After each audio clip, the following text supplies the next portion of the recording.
अस्सलाम वालेकुम। आज के वीडियो में हम डिस्कस करेंगे इंजीनियर्स ऑस्ट्रेलिया से स्किल असेसमेंट कराने का प्रोसीजर। क्या डॉक्यूमेंट्स आपको चाहिए, क्या फीस लगेगी और एंड में मैं आपको दिखाऊंगी वो सारे डॉक्यूमेंट्स जो मैंने प्रिपेयर किए थे अपनी स्किल असेसमेंट के लिए।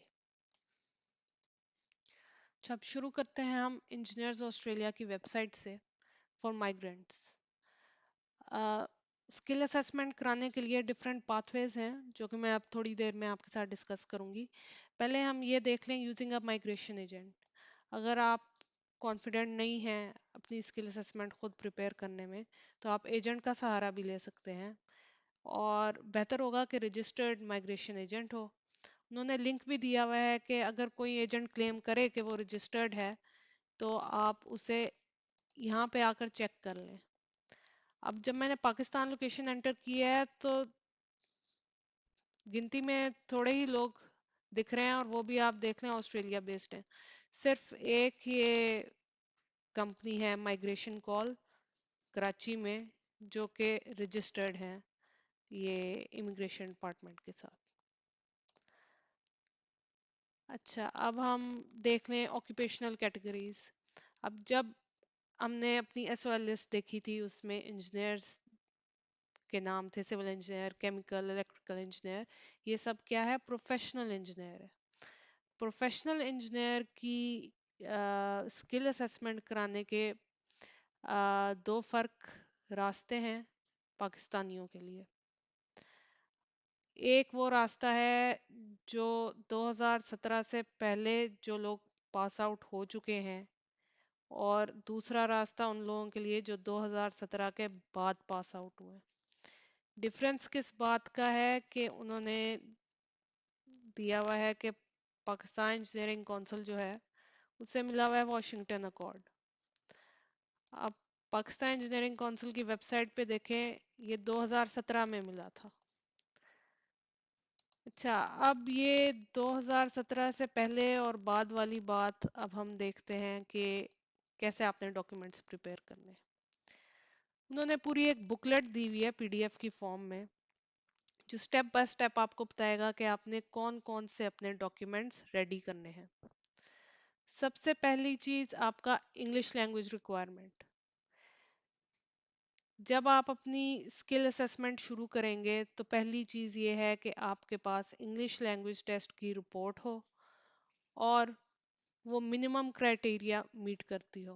फॉर एग्जांपल, अगर आपने आइल्स दिया है, जनरल है या एकेडमिक है, तो हर सेक्शन में एटलीस्ट आपका 6 बैंड आया हो, तब आप एलिजिबल हैं अप्लाई करने के लिए।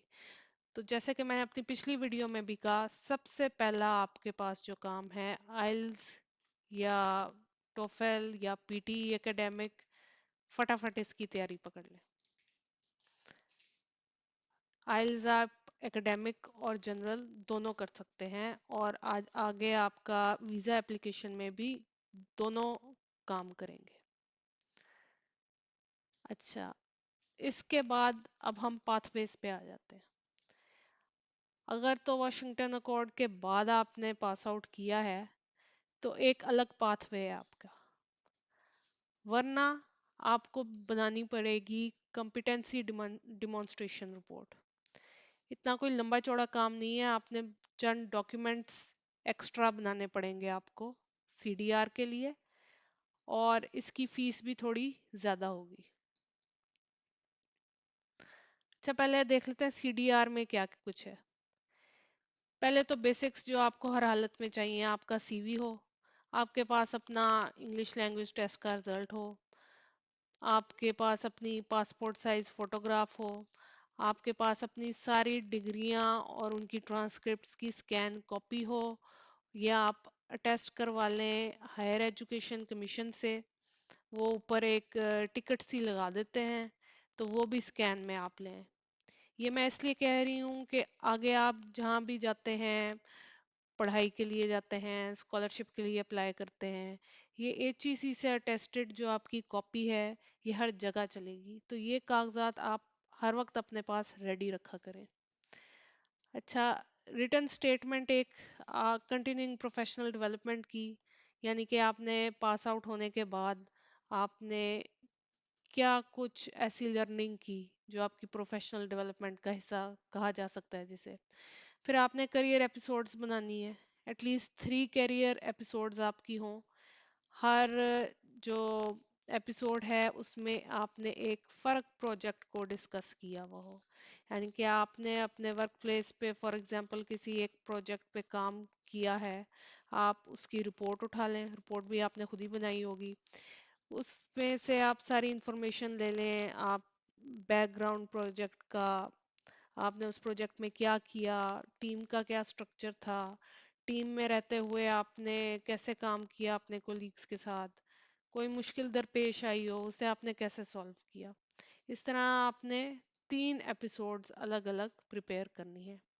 फिर एक समरी स्टेटमेंट भी जो कि बेस करेगी इन्हीं कैरियर एपिसोड्स पे। इसका फॉर्मेट भी मैं आपको अभी दिखाऊंगी।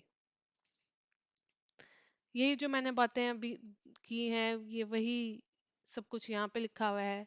हर कैरियर एपिसोड जो है वो 1000 to 2500 वर्ड्स के दरमियान में हो। आपने जो भी टास्क उस प्रोजेक्ट में किए हैं आप सब कुछ डिस्कस कर सकते हैं। आप डायग्राम्स, फोटोज, कैलकुलेशन, टेबल सब कुछ डाल सकते हैं। अच्छा, समरी स्टेटमेंट में अब हम आ जाते हैं। इन्होंने हमें दिया हुआ है, ये फॉर्मेट दिया हुआ है पूरा। इसमें आपने क्या करना है कि फॉर एग्जांपल इस चीज़ के अगेंस्ट आपने जो करियर एपिसोड्स बनाई हैं उसमें आपने कौन से पैराग्राफ में ये चीज़ एड्रेस की है, आप उसका रेफरेंस यहाँ पर डाल दें और उसकी थोड़ी सी समरी दे दें। यानी कि ये जो आपने 3 करियर एपिसोड्स बनाई है ये उसका खुलासा है। ये उसमें आपने बस रेफरेंसिंग करनी है और थोड़ा सा समरी पेश कर देनी है कि मैंने ये काम किया था जो कि एग्जाम्पल है इस चीज़ की। अच्छा, इसके बाद एक्रेडिटेड पाथवेज पे आ जाते हैं।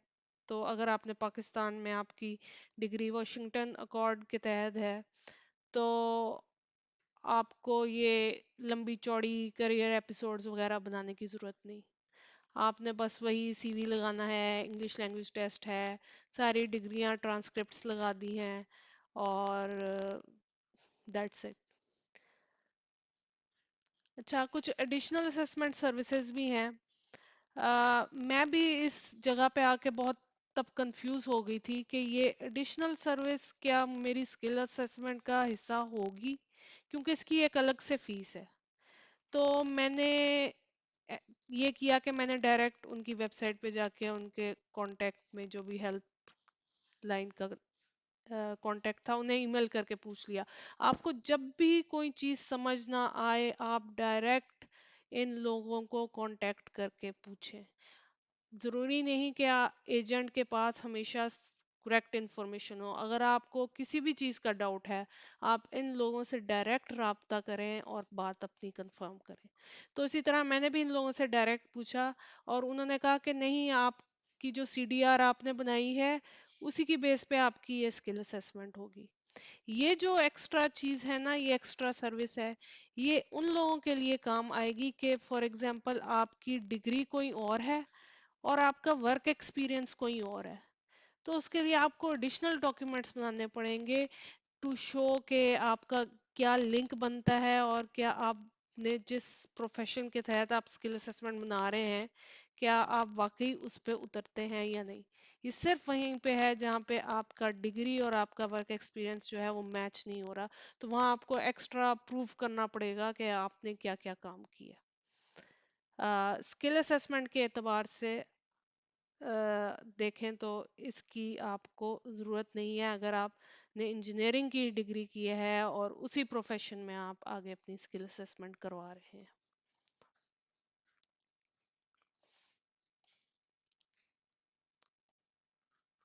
अब इसकी फीस भी देख लेते हैं।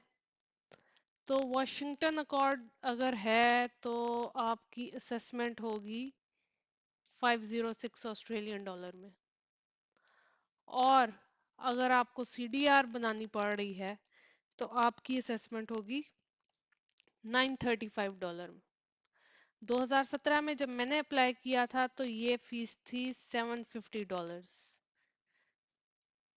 अच्छा, फास्ट ट्रैक एप्लीकेशन भी है लेकिन वो थोड़ी और महंगी पड़ेगी। यानी कि उसको एडिशनल आपको 357 ऑस्ट्रेलियन डॉलर देना पड़ेगा।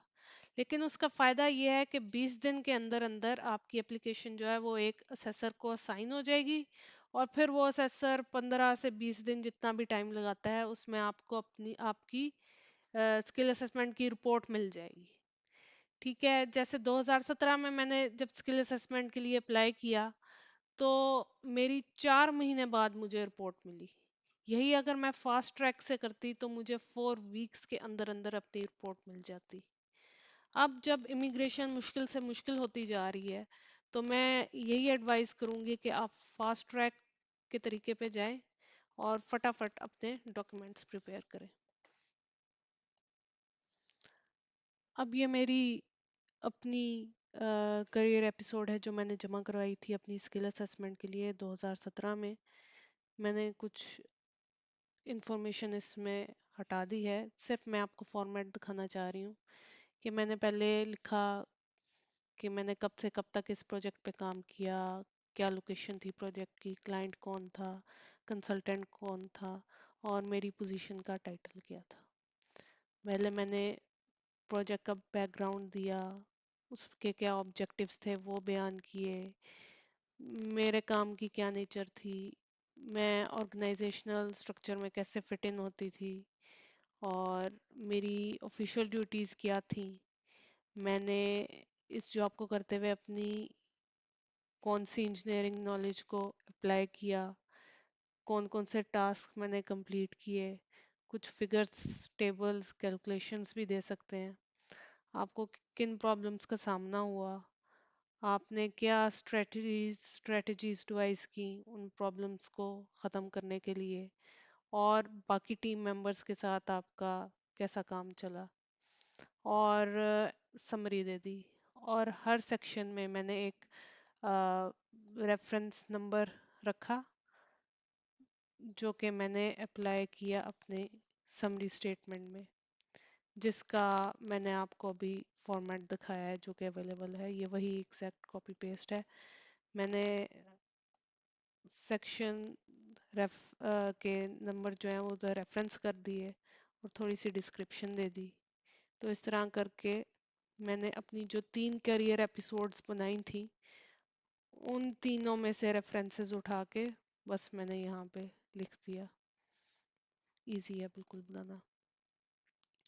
फिर मैंने एक ऐसे ही सिंपल सी एक कंटिन्यूइंग प्रोफेशनल डेवलपमेंट का एक पेज का लेटर बना दिया, जिसमें मैं लिख दिया कि मैंने अपनी बीएससी के बाद मैंने क्या पढ़ाई की, मेरा क्या वर्क एक्सपीरियंस था, किसी प्रोफेशनल बॉडी के साथ आपकी मेंबरशिप है वो लिख दें, आपकी काम में कोई अचीवमेंट हो, आपको कोई ऑनरेरियम मिले हो, कोई प्रमोशन हुई हुई हो, कोई आपका तारीफी लेटर मिला हो वो लिखें, आपने अपनी जॉब शुरू करने से पहले कहीं इंटर्नशिप की थी वो लिखें, कोई शॉर्ट कोर्सेज किए हैं वो मेंशन करें, ट्रेनिंग्स ली हैं वो लिखें, ऑफिस में कोई ट्रेनिंग मिली है, और प्रोफेशनल स्टडी यानी कि आपने काम के दौरान भी आप जैसे रेफरेंस पेपर्स वगैरह पढ़ते हैं, किताबें पढ़ते हैं, उनका आप बेशक पूरी लिस्ट दे दें कि मैंने इन इन चीज़ों का मुताला किया है।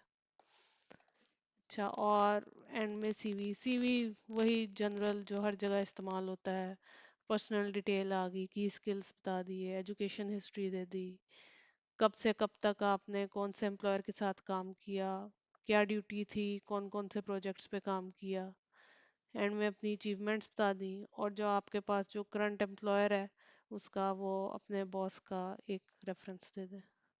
That's it. अब एंड में मैं आपको दिखा दूं जो मेरी स्किल असेसमेंट की रिपोर्ट आई थी, वो बस सिंपल एक ऐसा लेटर था। ऊपर मेरा एप्लीकेशन आईडी था, नाम, पता, और किस इंस्टीट्यूशन से मैंने डिग्री ली, कब अवार्ड हुई, कब कंप्लीट हुई, किस डेट को, कौन से साल में कंप्लीट हुई, और चूंकि मैंने अपना मास्टर्स की डिग्री भी साथ जमा कराई थी तो इसलिए उन्होंने मेरे उस डिग्री को भी असेस कर दिया। और सिविल इंजीनियर के ऑक्यूपेशन पे अ, जो मेरी पासिंग आउट ईयर था उसके हिसाब से उन्होंने मुझे प्रोफेशनल इंजीनियर का occupational classification they the. That's it. यही आपने जो रिपोर्ट है अब वो आगे जमा करानी है अपनी एक्सप्रेशन ऑफ इंटरेस्ट में। तो जैसे मैंने पहले आपको बताया, बहुत सिंपल काम है। आपने जिन प्रोजेक्ट्स पे काम किया है आप उन्हीं की रिपोर्ट उठाएं और उन्हीं से अपनी करियर एपिसोड्स बनाएं। करियर एपिसोड से अपनी समरी बनाएं। अपने डॉक्यूमेंट सारे अटेस्ट करवा लें, उनके स्कैन कर लें हाई रेजोल्यूशन पे। पासपोर्ट साइज फोटोग्राफ, अपने एम्प्लॉयर से एक लेटर बनवा लें कि आप किस पोजीशन पे कब से काम कर रहे हैं। अपनी पे स्लिप्स लगा दें एज अ प्रूफ, अपनी बैंक स्टेटमेंट लगा दें। ये जो एम्प्लॉयर का लेटर और बैंक स्टेटमेंट और ये पे स्लिप्स हैं, ये आपकी आगे अपनी वीज़ा एप्लीकेशन के दौरान भी यही यही कागजात जमा होंगे। तो होपफुली आपको अब पता चल गया होगा कि ये एक बिल्कुल स्ट्रेट फॉरवर्ड काम है, किसी एजेंट के पास आपको जाने की ज़रूरत नहीं। आज के लिए इतना ही। अल्लाह हाफिज़।